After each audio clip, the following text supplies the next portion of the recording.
orage qui déchire le ciel pour le remplir de lambeaux de nuages semblables à la cape d'un Grotling. Le haut devient le bas, et l'honnête magie des royaumes est viciée par une influence étrange. Le cours des rivières s'inverse, les bêtes se mettent à courir en cercle jusqu'à l'épuisement, et des nuées d'insectes gluants sortent de partout. Puis, la mauvaise lune vient, à travers les nuages loqueteux. Quand son visage grimaçant monte dans le ciel, le firmament disparaît jusqu'à ce que tout soit baigné de sa lueur malsaine. Les champignons éclosent, puis le sol tremble et frémit comme une bête malade, ou comme une carcasse infestée d'asticots qui grouille sous sa peau. Alors que les Grotlings sortent et se répandent, aussi sûrement que vieux os attend au-delà des portes de la mort, les crocs de la mauvaise lune s'abattent. Elle les crache par dizaines, et ils tombent comme une pluie de pierres sur les terres condamnées. Ils tombent avec une force apocalyptique pour le plus grand malheur de ceux qui se trouvent en dessous, et des cratères qu'ils creusent jaillissent des nuées de spores que les gens appellent des nuages champignons. Et ce n'est là que le début. Les Grotlings se ruent, les Grotlings sculptent. Rapidement, ce qui ressemblait à un monticule informe de rochers luisants devient un visage effroyable. Des sanctuaires qu'ils appellent ça. Mais je dirais que leur nom est celui de la mort. Il y a des tunnels sous ces horribles effigies, et de là, les Grotlings se jaillissent comme le vomi jaillit d'une malade de la fleuriture. Des champignons infects constellent les temples de la tête aux pieds, et ils frémissent dans les vents âcres en répandant leurs nuages de spores qui se faufilent dans les yeux et la gorge, qui s'insinuent dans les chairs et provoquent des changements horribles à regarder. Mais le pire, ce sont les yeux. Ils sont taillés dans la pierre, mais je vous jure que ces yeux peuvent voir. Plus vous les regardez, plus ils vous regardent. Et quand ils brillent du clair de louf, et que des cercles tournoient à l'intérieur, oh oui, vous pouvez sentir votre esprit aspirer dans les ténèbres et la moiteur où il errera à jamais. Croyez-moi, ne vous approchez pas de ces sanctuaires. Extrait des divagations de Vincente Falandri, pensionnaire du grand asile de Hammerhall, Jura. Vous l'aurez compris, aujourd'hui, vidéo hors série. Hors série, pourquoi ? Eh bien parce que, comme nombre d'entre nous, je n'ai toujours pas reçu mon 5e colis. Et pourtant, il paraît en préparation depuis près de 10 jours maintenant. J'espère qu'il m'arrivera un jour et surtout qu'il m'arrivera avant celui de juin. Et donc en attendant, bien écoutez, j'ai fait une petite folie. J'ai trouvé ce décor, ce paysage, la Bad Moon Lounge pour les Gloomspite Gits, pardon. C'est un décor que je recherchais depuis super longtemps parce que je le trouve magnifique, honnêtement. Il est assez classe. Et en plus, il peut amener pas mal de choses pour mes Gloomspites. Donc quand les crocs de la mauvaise lune tombent, la force de leur chute dévaste le paysage. Alors les hordes de Gloomspites grouillent pour sculpter ces champs de pierre de louf en de grotesques antres sanctuaires qui rapidement sont infestés de champignons et imbus de l'énergie sinistre du roc qui leur sert d'hôte. Voilà en résumé ce que ça peut donner. Je vous ai déjà dit, ça fait un peu partie des divagations de Vincente Falandri. En fait, cette Bad Moons, elle va amener 2 choses en particulier, un courage loufdingue et l'Entre-Moon Clan. Alors j'espère que ces règles ne vont pas changer avec la V4, mais en l'occurrence, pour l'instant, ce décor, cet unique élément de terrain qui est gratuit en plus, donc très très intéressant pour une armée de Gloomspites. Il affecte en fait toutes les unités qui sont à 12 pouces de lui et leur évite de devoir faire un test de déroute. Donc ça c'est plutôt très très cool parce qu'ils sont considérés donc comme affectés par la lune. Et puis l'Entre-Moon Clan en fait c'est justement donc les Moon Clans les Moon Clans Grot qui creusent des tunnels vers les Lone Shrine au combat donc dont ça amène des renforts. Et en l'occurrence donc les Entre-Moon Clan c'est de la même façon donc à 12 pouces toutes les unités de Stabas ou de Chutas qui sont détruites, eh bien, sur un bon jet de dés, sur un 4+, peuvent faire revenir leur unité à moitié en arrondissant à l'unité supérieure. Alors c'est hyper intéressant parce que si votre unité disparaît à 12 pouces de la Lune, et la Lune a 12 pouces, ça fait quand même un sacré rayon, hein, donc ça fait quand même 24 pouces de diamètre. Et bien sur 24 pouces de diamètre, votre Lune protège, entre guillemets, les Stabas et les Chutas de disparition, et sur un 4+, donc elle en fait réapparaître la moitié sur un bord de table, si je me trompe pas, ce qui permet de pouvoir ramener X fois des unités, et surtout d'avoir une force de frappe qui est toujours présente au fil des différents tours. Donc voilà, vous avez le résumé du pourquoi, du comment, et de pourquoi cette magnifique figurine. Et en l'occurrence, donc on va la découvrir ensemble. Donc elle se présente dans cette boîte. Alors, elle est quasiment plus vendue, elle se trouve encore même dans les magasins Warhammer, mais en fait ça dépend vraiment de leurs impressions. Ça dépend de leur fabrication. Il y a des mois où vous en trouverez pas du tout, et puis il y a des périodes où vous allez en trouver un petit peu de partout. Donc n'hésitez pas à faire le tour des magasins revendeurs, des magasins Warhammer, du Bon Coin. De temps en temps vous en trouvez un, parfois à des prix un petit peu chers, mais voilà.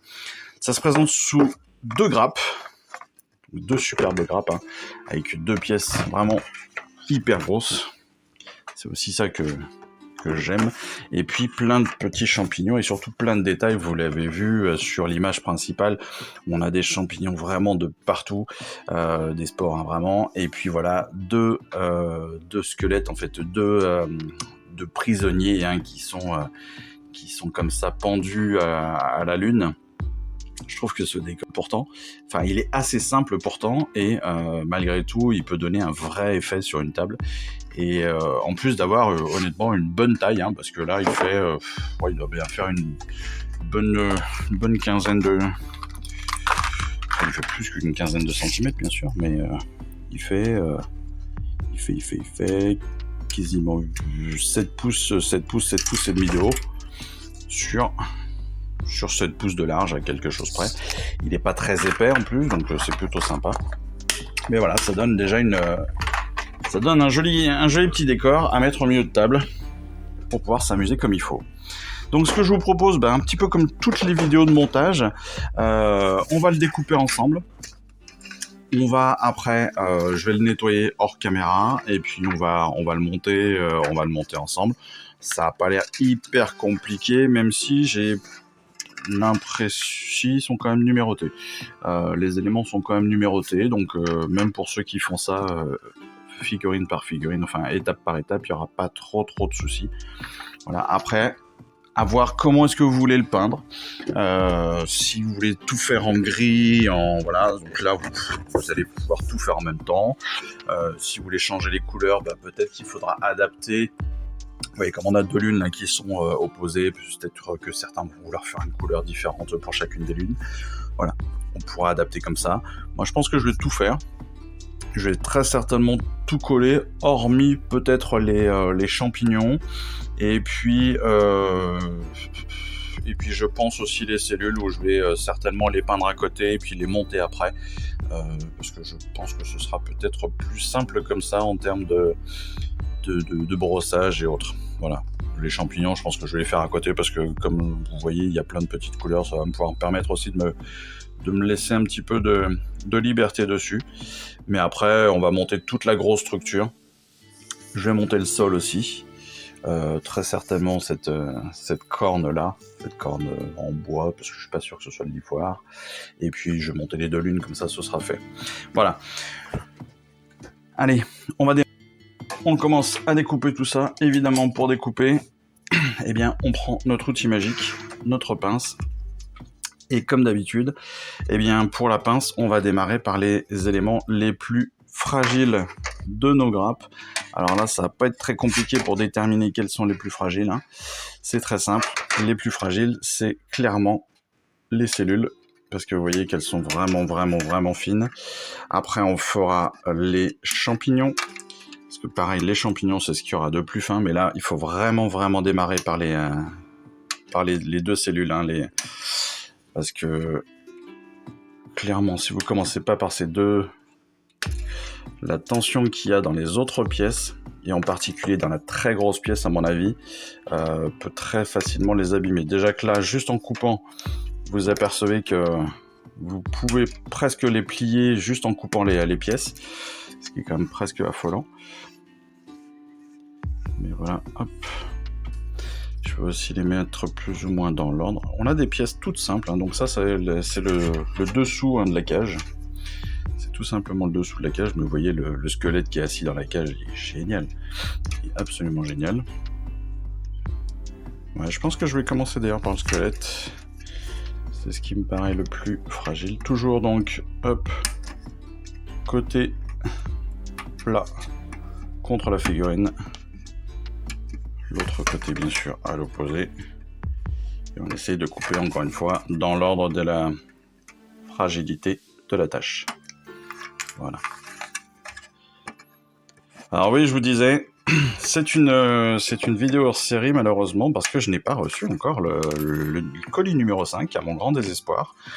Alors vraiment grand désespoir, hein, parce que je vous dis, il est en préparation chez Hachette depuis le 6. Et là, on est le 20, je crois. C'est ça, on est le 20.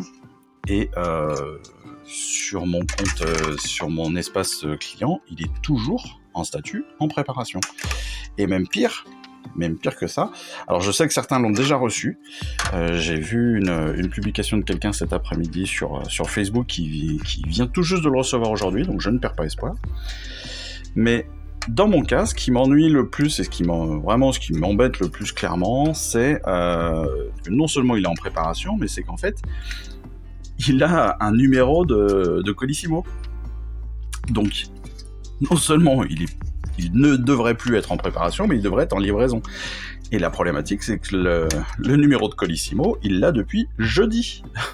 Voilà, il est comptabilisé dans les Colissimo, dans les paquets en livraison depuis jeudi à minuit. Voilà, aujourd'hui, on est on est lundi, et il est toujours en préparation. Donc c'est déjà très très lourd. Je crois que c'était jeudi, c'était peut-être même mercredi d'ailleurs, je suis en train de me dire. Je vais regarder très rapidement. Hop. Il me semble que c'était le 16. Non, c'est ça, jeudi. Alors, c'est vrai que c'est toujours compliqué, hein. Il devait nous être livré, normalement il devait partir aux alentours du 6. Après, je comprends, hein, que ça puisse être compliqué avec les jours fériés, avec les différents ponts, avec, voilà, qui ont été même des viaducs cette année, hein, c'était même plus des ponts. C'est-à-dire qu'on avait possibilité, pour certains salariés, de prendre jusqu'à quasiment une semaine, 10 jours, en ne posant que quelques jours de congé. Donc c'est sûr que, comme dans toutes les sociétés, les personnels de Hachette Collection en ont profité, et ils ont tout à fait raison. Maintenant, ce qui m'ennuie, c'est qu'il n'y ait pas d'effort derrière, ou qu'on nous dise, bah voilà, c'est en préparation, mais qu'on n'ait pas de nouvelles, quoi. C'est plus ça. C'est plus au niveau relation client, je trouve, qui est un petit peu dommage de ne pas avoir d'informations comme ça, de ne pas avoir de suivi plus rapproché. C'est un peu triste, quoi. Mais j'ai hâte aussi de les avoir, parce que mine de rien, on va avoir donc un chariot, le chariot donc Stormcast. Chariot Stormcast qui doit être déjà assez sympa, un petit peu comme l'empaleuse, hein, qui était déjà pas mal à faire et à peindre. Donc là, j'ai un petit peu hâte vraiment de le recevoir. On a encore 2 pots de peinture aussi, je crois. Et puis, il me semble qu'on doit avoir une bande d'orques, donc une bande Underworld Age of Sigmar, bien évidemment, qui pourra nous être utile. Voilà, donc ça va être sympa aussi. Et derrière, je crois qu'on a encore... Je crois que c'est un autre personnage orc, il me semble, cette semaine. Non, les décors, c'est la prochaine fois, c'est le numéro 16, il me semble. Enfin bon. Voilà, donc il y a pas mal de choses qui doivent arriver. Mais j'ai vraiment hâte que ça arrive. Vous l'avez compris, moi j'aime bien aussi compléter cette collection par d'autres éléments. Vous le savez, moi je veux aussi me créer une armée Gloomspite. Et pour me préparer une armée Gloomspite, ben là je viens de m'offrir avec...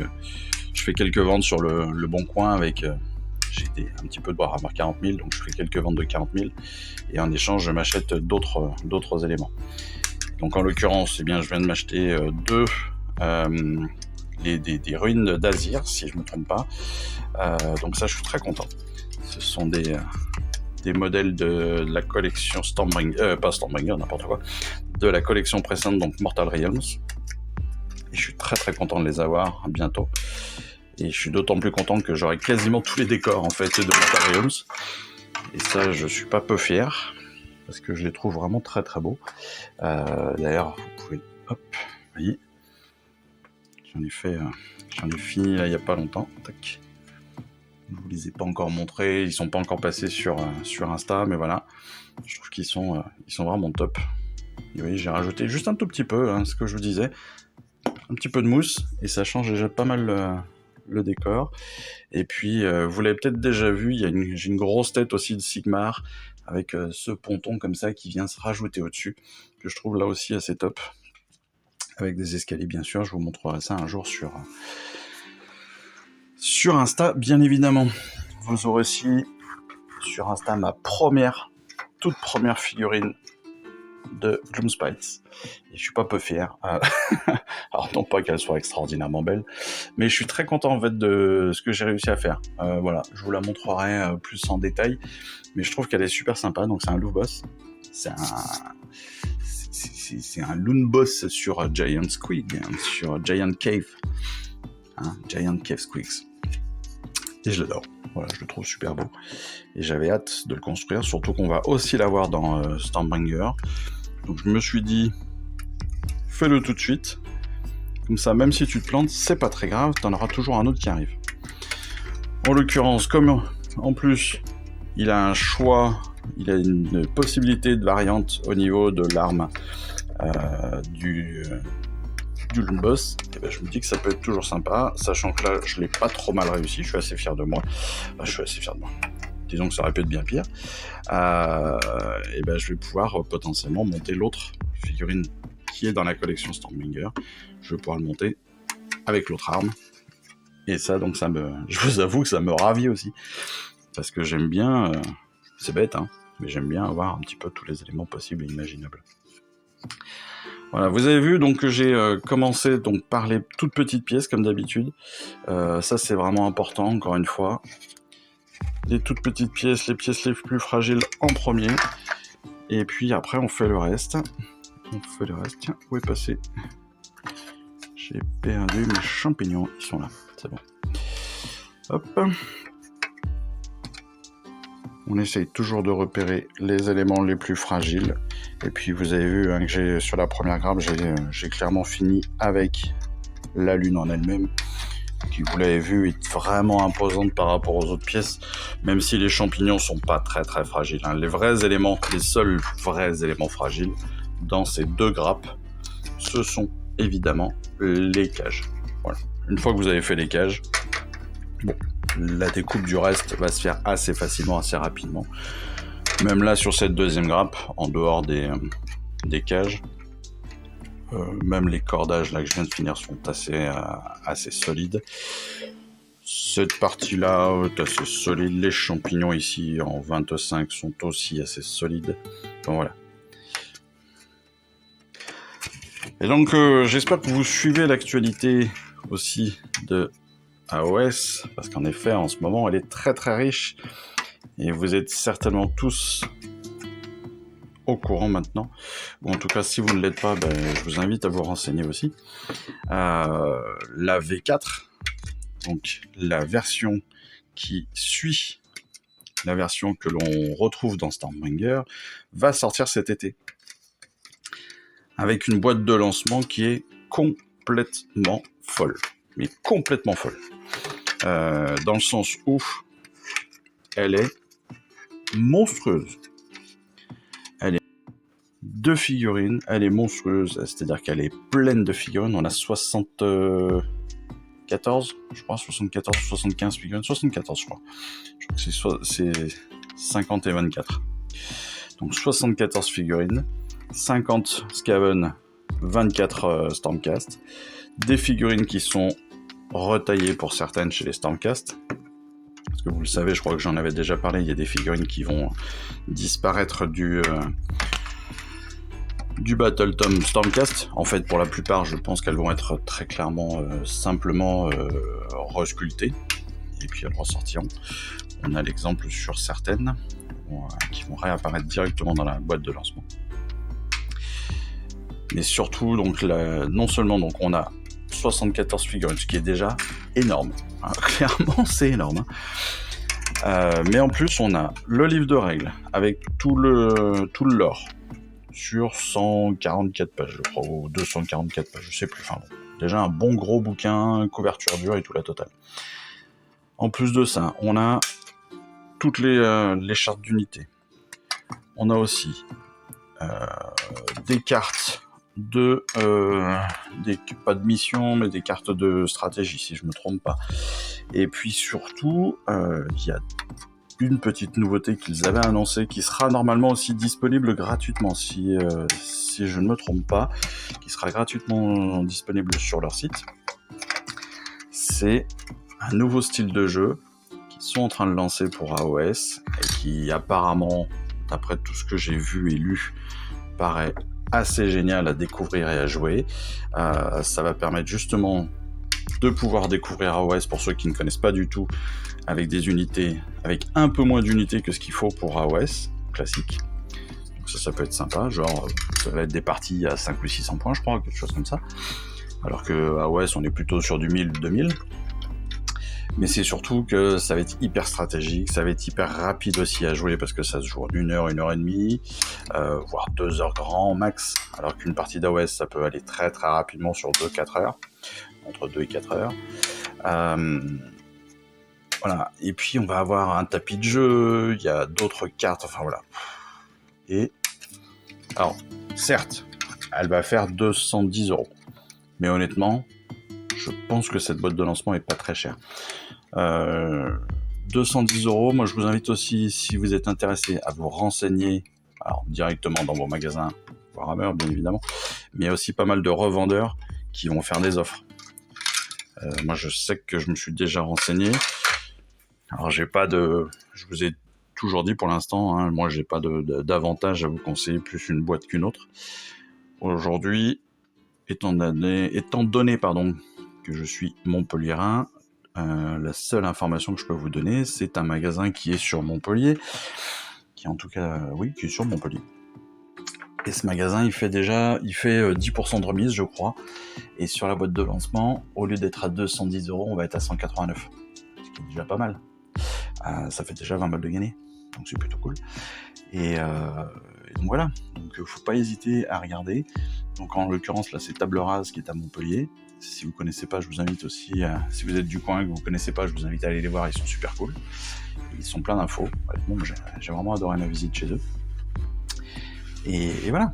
Donc si un jour j'ai un truc, je vous en parlerai, mais là pour l'instant j'ai pas d'avantage à vous en parler plus que ça. Donc, mais allez-y, parce que franchement ils sont sympas, donc faut pas hésiter.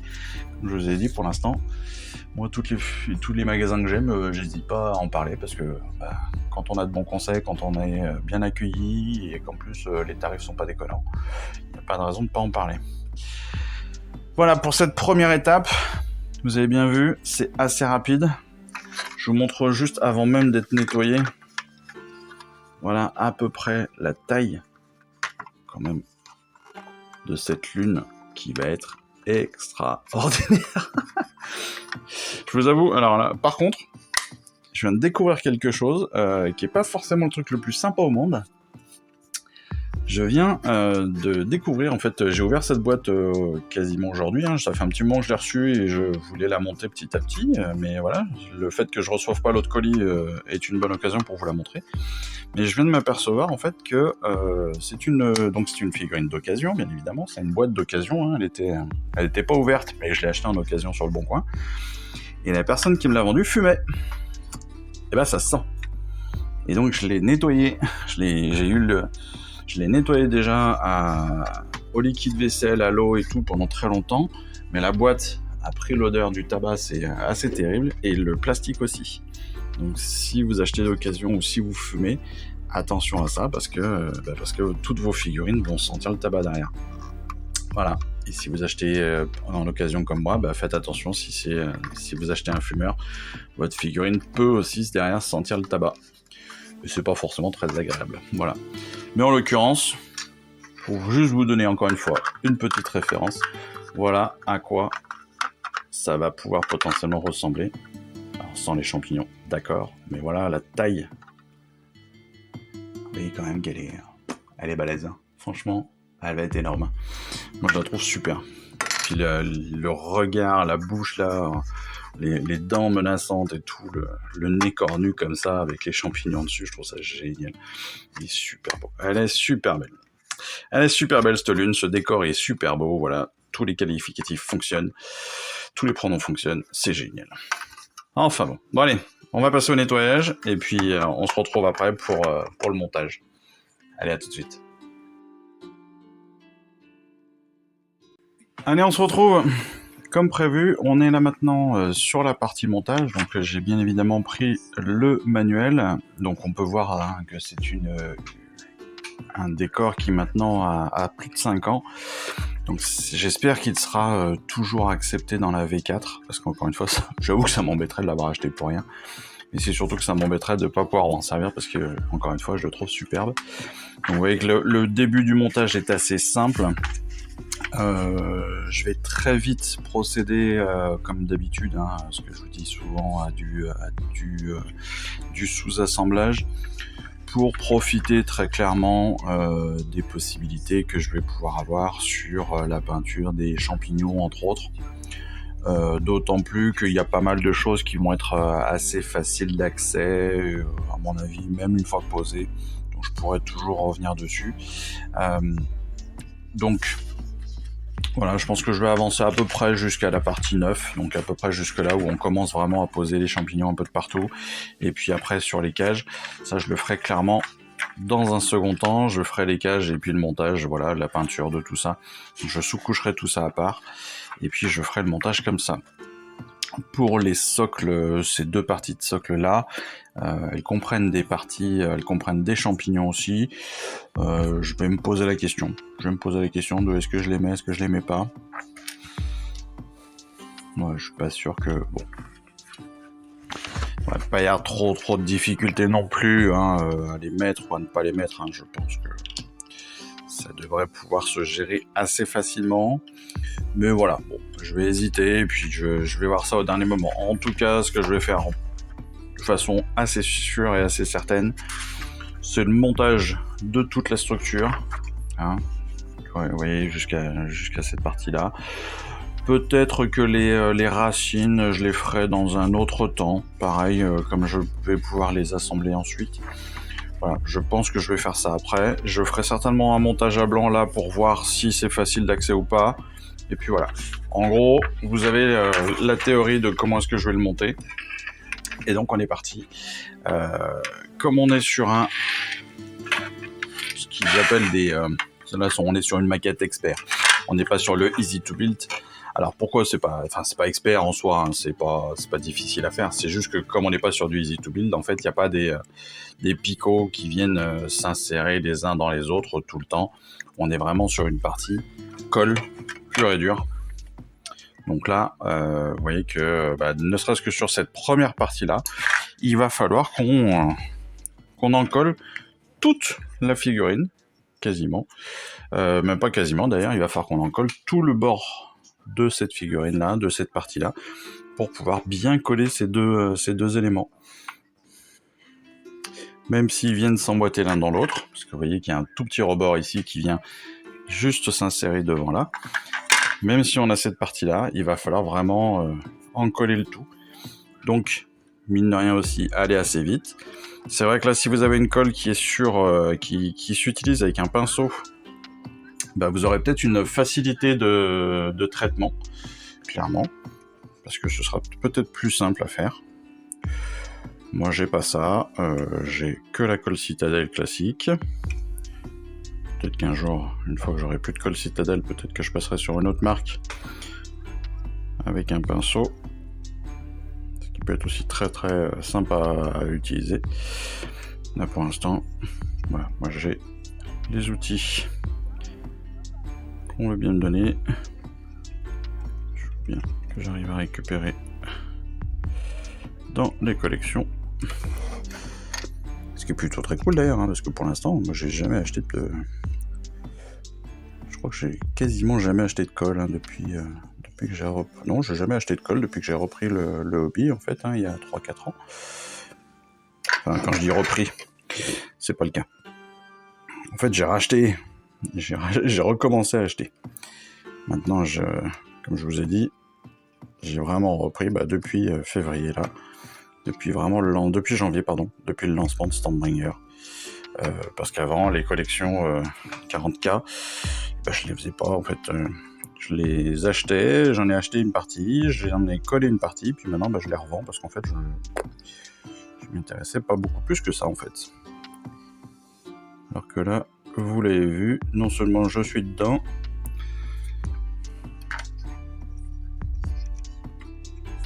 mais en plus je vous fais des vidéos pour vous montrer comment est-ce que ça avance, qu'est-ce qu'on doit faire, comment est-ce qu'on peut aussi améliorer notre technique. J'essaye aussi d'être le plus didactique possible.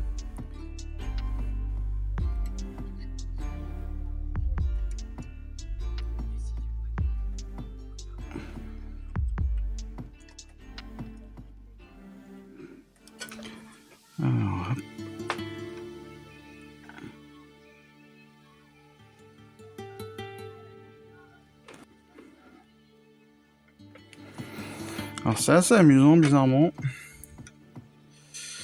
C'est pas, en soi c'est pas amusant, non, c'est pas vrai. Mais je reviens sur un élément que j'avais peut-être déjà précisé, il me semble, sur la toute première vidéo de montage. C'est vraiment la consistance de cette colle-là. Et c'est la consistance qu'on n'a pas du tout dans les magasins, bizarrement. Si vous êtes comme moi, que vous devez monter, que vous allez chercher la figurine du mois, et que derrière vous devez la monter en magasin, et vous aurez certainement remarqué que, en tout cas si vous êtes dans le même cas que moi, je suppose, que la consistance en magasin est beaucoup plus fluide que celle qu'on a là. Mais c'est sans commune mesure, hein. C'est vraiment sans commune mesure. Ce qui fait que là, je galère un peu, j'avoue. Et moi qui n'ai plus de poignet, j'ai pas beaucoup de force dans le poignet droit parce que j'ai un problème de ligament. Et bien voilà, ça peut clairement être problématique. Allez, j'ai collé un côté. Je vais pouvoir appliquer une force certaine, mais pas extraordinaire, sur ma figurine. Alors vous allez le voir aussi, je pense qu'il y a clairement quelque chose à faire. Alors je vais utiliser je vais voir si je peux utiliser surtout. J'ai des petites pinces comme ça, c'est des petites pinces de bricolage. Est-ce que je pourrais m'en servir? Ce serait cool. Si ça pouvait m'être utile aujourd'hui pour tenir tout ça. Et ce n'est pas le cas. Après, vous pouvez mettre aussi des élastiques. Un bon vieux élastique des familles, ça peut être pas mal aussi. Et je pense, au vu de la figurine, je pense qu'un petit peu de... Il y aura très certainement une application Green Stuff à mettre, Green Stuff liquide ou Green Stuff tout court à mon avis, pour combler certains trous. À mon avis, il va y avoir un besoin.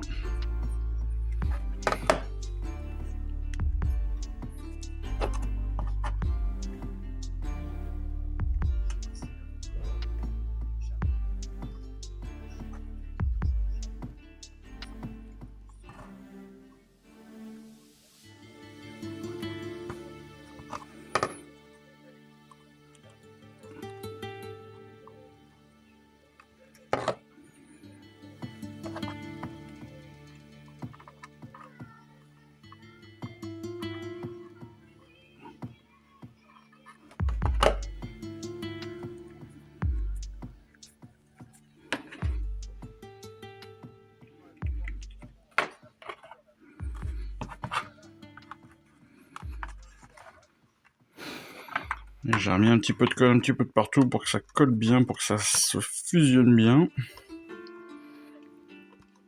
Et puis là, on va le tenir par tranche pour essayer de resserrer le tout. Mais clairement, ouais, ce que je vous disais, à mon avis, on va avoir besoin d'un petit peu de grain stuff là, parce qu'il y a des endroits où l'écart va être assez important quand même. Et ça, il va falloir le combler. Alors là, ça va aller à peu près, même si bon, on pourrait y passer un petit coup de green stuff liquide, ça ira bien. Là, ça devra aller aussi, même pareil, green stuff liquide. Là, on sera bon. Mais là, sur les pointes, et en particulier sur le nez, je sais pas pourquoi le nez, j'ai eu un peu la même problématique sur mon Lune Boss. Mais je trouve que le nez, les pointes de... Le nez, les pointes de lune sont un peu compliquées à coller. Ils ont du mal à prendre, je trouve.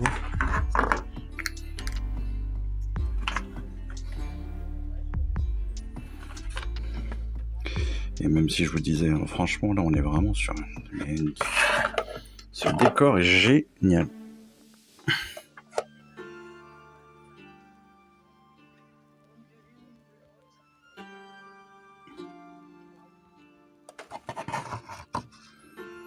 Et vous voyez que je mets un petit point de colle juste sur la tranche là entre les deux pour que, en agissant dessus, en fait, une espèce de capillarité qui se fasse au niveau de la colle, qui l'embarque à l'intérieur.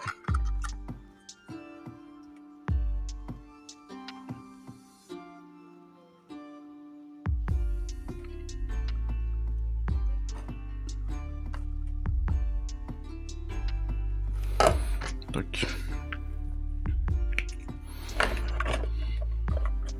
Et après je mets, voilà. En fait, en mettant des petits coups comme ça, je sais pas si on voit bien là à la caméra, mais en mettant des petits coups en fait, en appuyant, relâchant, appuyant, relâchant, appuyant, relâchant, en fait on s'aperçoit que la colle, elle va donc non seulement, bien évidemment, coller, mais elle va aussi rentrer, elle va s'insérer un petit peu dans la fente. Et ce qui fait que eh bien, la soudure se fera un peu mieux en fait. C'est comme si on l'avait mis avant. Donc ça fait un bon complément en fait à ce qu'on a déjà posé au début, bien évidemment.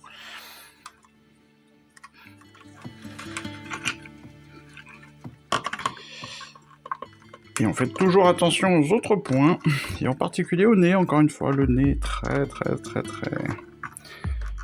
Pourtant, je l'ai bien ébarbé. Mais je vois que c'est vraiment un point de difficulté au niveau de la colle.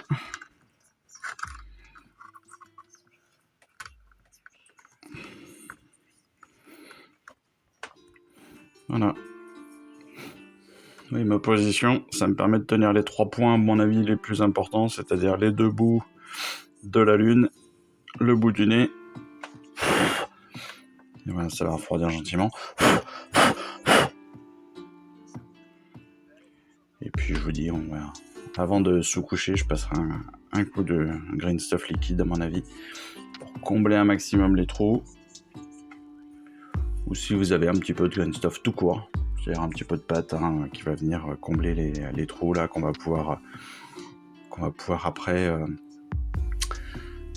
retravailler, je dirais, avec des spatules, avec un pinceau, enfin voilà, petites choses comme ça. Très facile.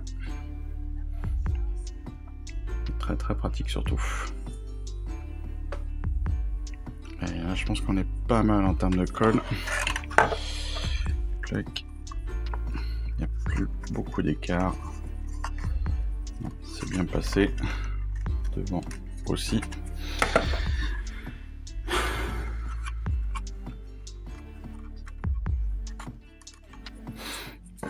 Allez, le deuxième élément qui est là encore aussi très important, c'est la petite lune.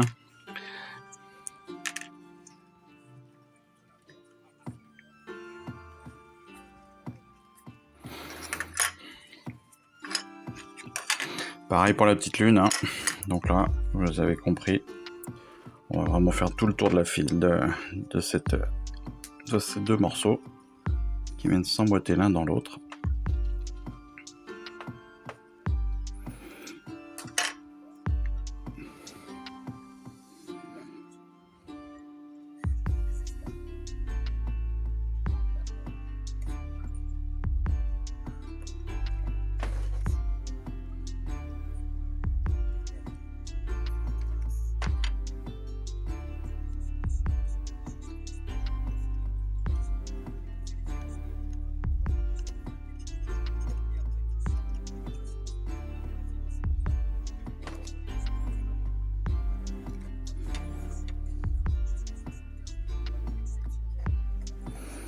Tac. Vous voyez que là, je prends vraiment le temps. Là aussi, hein, c'est important. Voilà, on fait vraiment tout le tour. On fait une... Alors moi, j'aime bien mettre un trait un peu continu. Ça évite les problématiques. Certains vont mettre que des petits points de colle. Voilà. Ce qui pourrait permettre potentiellement de la redéfaire. Moi, c'est pas mon but. C'est pas du tout mon but. Donc moi, je mets vraiment un cordon de colle tout le long. C'est pour ça que je vous disais, si vous avez de la colle en pinceau, hein, si vous avez de la colle avec un pinceau, je crois que c'est Tamiya ou un truc comme ça qui fait ça, qui a de la colle comme ça en pinceau aussi, ou Greenstuff aussi, je crois qu'ils ont ils ont de la colle plastique avec un pinceau. Quara Adventure en avait parlé, en plus la bouteille est assez sympa parce qu'elle est en forme de crâne, enfin voilà, elle est assez efficace. Mais surtout, le fait qu'il y ait un pinceau, ça facilite à fond. Mais vraiment, ça facilite le dépôt de la colle, hein. Il n'y a pas photo. Parce que la Citadelle est très très bien comme colle. Encore une fois, je reviens pas dessus. Et c'est vrai que je vous dis, moi, le changement de consistance qu'il y a entre celle du magasin et celle que je reçois avec la collection est quand même totalement différente de celle du magasin et hyper liquide, alors que là, pas du tout. Ce qui est assez perturbant. Presque pas d'autres mots que ça. Voilà.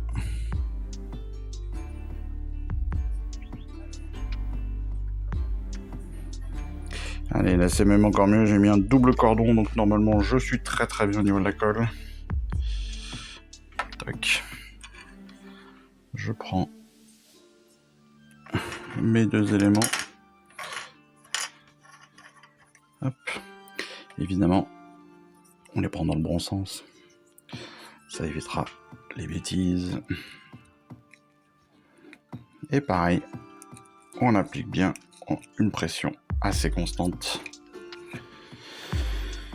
pour que tout colle facilement. Et pareil, si besoin, eh bien, soit avec la peinture, soit avec de la Greenstuff.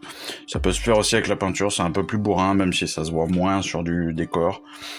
Mais je sais que certains comblent les trous avec de la peinture en mettant beaucoup de peinture au niveau de ces attaches, hein, au niveau de cette colle, hein, tout simplement, des lignes de colle comme ça. On peut aussi voilà, mettre une bonne couche de peinture. Ça peut parfois suffire. C'est évidemment moins qualitatif, on va dire, mais ça fonctionne. Dans la plupart des cas, ça peut fonctionner. De ce que vous voulez en faire, hein. Voilà, si c'est du tabletop, bon, trait de colle, peut-être que ça vous choquera pas plus que ça. Si vous voulez en faire un élément magnifique, forcément vous en prendrez plus de soin. Là, moi je veux essayer de faire en sorte que ce soit joli, donc j'essaye de faire un petit peu attention. Bon, les éléments suivants qui vont être accolés sont très simples là aussi, hein. C'est tout bêtement les deux morceaux de bois en fait qui viennent juste en dessous. Par contre, est-ce qu'il y a un sens ou pas? J'ai l'impression que oui. En effet, il y a... Je sais pas s'il y a un sens en fait. J'ai pas de...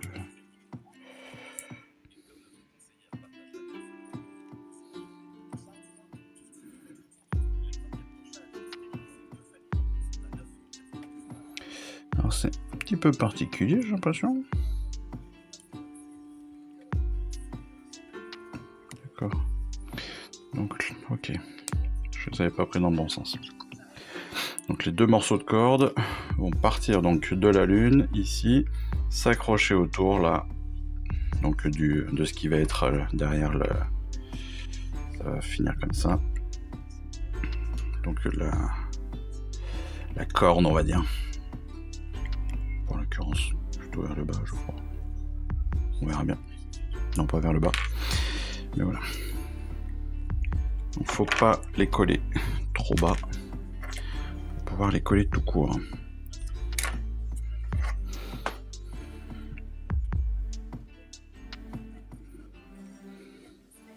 Encore une fois, le manuel de collage, hein, le manuel de montage est pas trop mal fait. Alors, il est moins bien fait que si vous faites de la brique. Hein. Voilà, si vous êtes adepte des Lego ou d'IKEA. Je trouve que les manuels comme ça sont un petit peu plus propres et un petit peu plus précis. Maintenant, voilà, c'est très facile quand même. Hein. Il n'y a pas de grande difficulté à utiliser tout ça. Tac. Juste quelques points. Là, je vous invite à faire tout le tour ici. Là, hop. Et 3 points au niveau de la tâche. Voilà.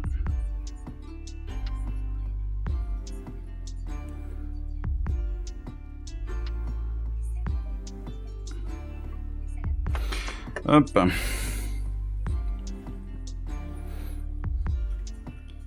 Donc, ça forcément, c'était pas la bonne. Voilà. On va remettre un petit coup aussi entre les deux. Comme ça, nos deux cordages vont être posés.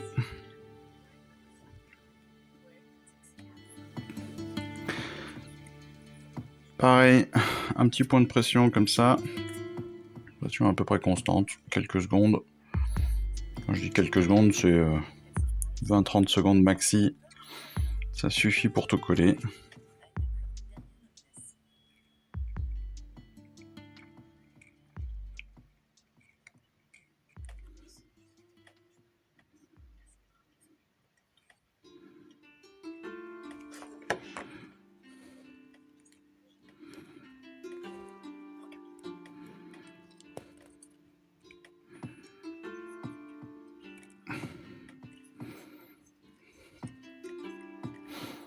Vous voyez que c'est très très simple. Hein.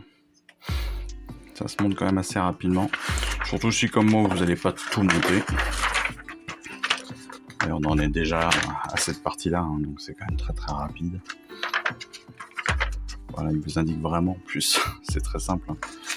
En fait, c'est aussi de la logique. Hein. Tous les montages, c'est de la logique quand même. Hein. Faut pas rêver. Et on le voit bien. Ici, on a des éléments de chaîne. Et évidemment, les éléments de chaîne doivent se retrouver en face des éléments de chaîne. Voilà. Une fois que vous avez compris ça, bah, vous avez tout compris. Voilà. C'est quand même bien fait, la sculpture est bien faite. Vous avez en plus des encoches là pour mettre cette petite partie là. Vous avez une encoche, pour rentrer l'encoche, hop, ah bah ça tombe bien, tout s'aligne. Voilà, faut quand même pas. Je vous dis souvent, hein, faut pas sortir de Saint-Cyr pour faire de la colle, pour faire du collage, mais c'est vrai, hein, ça reste quand même que des petites maquettes, hein, c'est pas non plus.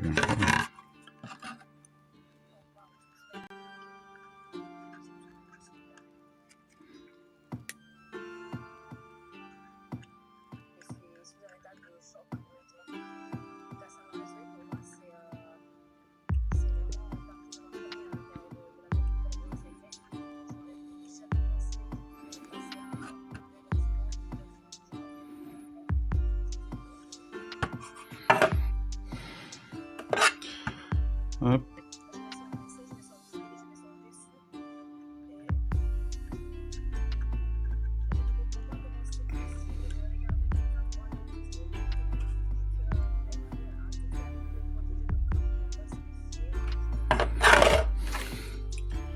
Voilà. Et sur la deuxième partie, on va remettre aussi quelques petits points de colle, encore une fois. L'idée, c'est de le rendre très très solide. Tout à l'heure, je vous ai montré un décor. Donc, c'est la cloche d'Azirit, je crois. Donc, qui est une partie de décor de Warcry, si je ne me trompe pas, qui était donc dans la collection Mortal Realms. C'est un décor que j'apprécie beaucoup. Je voulais vraiment avoir. Tout comme le temple aussi, hein, les temples ruines, là, c'était...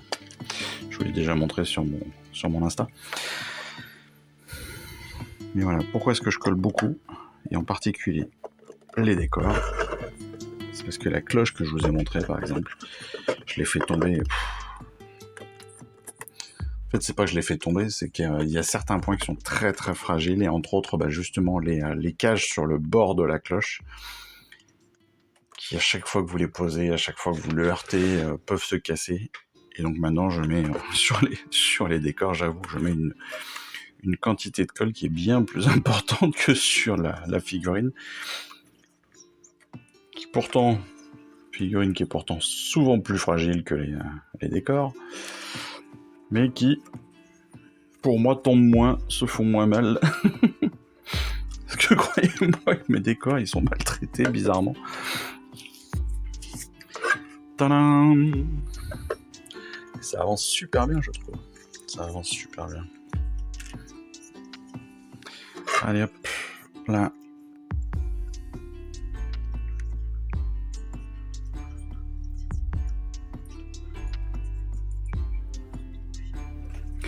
Moment très important de la colle.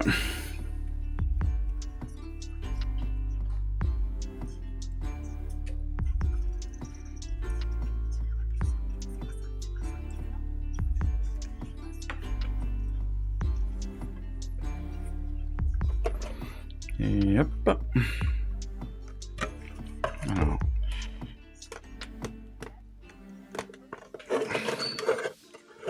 Pareil, donc là, ça va être un élément qui, à mon avis, va être le plus fragile, certainement. Vous l'aurez compris, il n'y a pas grand-chose qui le tient. Donc, d'autant plus que bizarrement, il n'y a pas d'encoche dedans. Il y aurait pu avoir une petite encoche qui fait que l'ensemble soit tenu, et même pas. C'est un peu dommage. Je trouve que ça gâche un petit peu le truc. C'est un peu con, honnêtement. Ça aurait pu être beaucoup plus solide avec une encoche. En fait, il faut vraiment le tenir pour que ça tienne bien. Donc c'est ce que je vais faire. Je le tiens bien le temps que ça sèche. Et je vais, en plus, vu que... Hop là. Je vais mettre un petit point de colle autour. Pour finir la soudure de tout cela.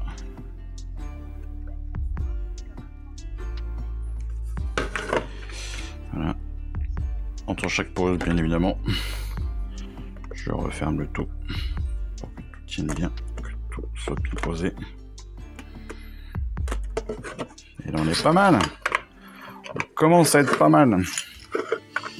Allez, vous voyez, après, on va avoir donc les poses des deux éléments sur le côté, donc qui viennent tout simplement s'emboîter dessous. Hein, c'est très très simple, encore une fois. Donc, on va pouvoir au choix soit les garder et puis les coller après. Donc les garder, peut-être mettre les champignons tout de suite et puis les coller ensuite. De la même façon ici, vous voyez que on pourrait tout à fait le faire après. Ça gêne absolument rien la figurine. Ça apporte non plus rien à la figurine de le faire de suite. On a par contre, je vous disais, donc les racines qui doivent venir s'insérer ici, qui ne vont rien apporter non plus, donc ça aussi je vais le garder. Je vais le garder pour pouvoir les peindre à côté, je pense que ça me simplifiera la vie. Tous ces éléments-là, ouais, venant vraiment sur la... C'est clairement de la déco, hein, mais voilà, je pense que ça, je vais les garder. Je vais monter mes... Est-ce que je vais monter mes champignons? C'est même pas dit. Donc je vais faire tout ça. Et puis voilà, mais je crois que là on a fini, en tout cas sur le montage que je voulais vous faire aujourd'hui. Et puis on va pouvoir, on se retrouvera très rapidement sur Insta pour le résultat avec la peinture qui sera terminée, ou peut-être que cette semaine je vous ferai une vidéo de peinture. Voilà, écoutez, c'est tout pour aujourd'hui, et puis je vous souhaite une excellente journée, je vous dis à très vite. Ciao, bye. Je vous remercie d'avoir suivi cette vidéo. Si ça vous a plu, eh bien abonnez-vous, lâchez un petit like et un commentaire, et suivez-moi sur Instagram. Instagram où je poste régulièrement des photos de mes dernières réalisations et dernières peintures. Et puis comme il est maintenant de tradition sur la chaîne, je vous souhaite une excellente fin de journée, et surtout, lisez bien, collectionnez bien, assemblez bien, peignez bien et jouez bien. Allez, je vous embrasse, et puis je vous dis à très vite. Allez, ciao, bye bye.